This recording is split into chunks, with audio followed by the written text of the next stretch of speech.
లక్షలాది మందికి మన తెలుగు మ్యాట్రిమోనీ ద్వారా వివాహాలు జరిగాయి. తెలుగు వారి #1 చాయిస్ తెలుగు మ్యాట్రిమోనీ. కాళేశ్వరంపై ఎన్డీఎస్ఏ ఇచ్చింది ఎన్డీఏ రిపోర్ట్ అని మాజీ మంత్రి జగదీష్ రెడ్డి ఆరోపించారు. కేసీఆర్ను దెబ్బతీసేందుకు కాంగ్రెస్ బీజేపీ కలిసి ఇచ్చిన రిపోర్ట్ అన్నారు. కాళేశ్వరం ప్రాజెక్టు కట్టింది రైతులకు నీళ్లు ఇవ్వడం కోసం కాదని వాళ్ళ జేబులు నింపుకోవడం కోసమని మంత్రి ఉత్తమ్ కౌంటర్ ఇచ్చారు. ఎన్డీఎస్ఏ అనేది ఒకటి ఉంది అని అడ్రస్ చెప్పింది కాళేశ్వరం మొదటిసారిగా. కానీ అది ఎన్డీఎస్ఏ రిపోర్ట్ కాదు, ఎన్డీఏ రిపోర్టు. కాంగ్రెస్ బీజేపీలు కలిసి తయారు చేసిన ఎన్డీఏ రిపోర్ట్. కేసీఆర్ని దెబ్బకొట్టాలి. ఇక్కడ మోడీ గారి నాటకంలో భాగంగా ఇచ్చిండ్రు. మొట్టమొదటిగా గుజరాత్లో కట్టి పూర్తి కాకముందే ప్రారంభోత్సవం నాడే కూలిపోయి 156 మంది చచ్చిపోయినారు.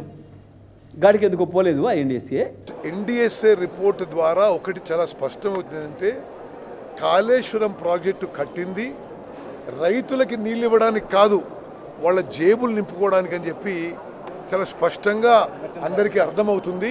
మీరు జేబులు నింపుకుంటే నింపుకున్నారు, కనీసం నిలబడే ప్రాజెక్ట్ అనే కట్టే బాగుండేది.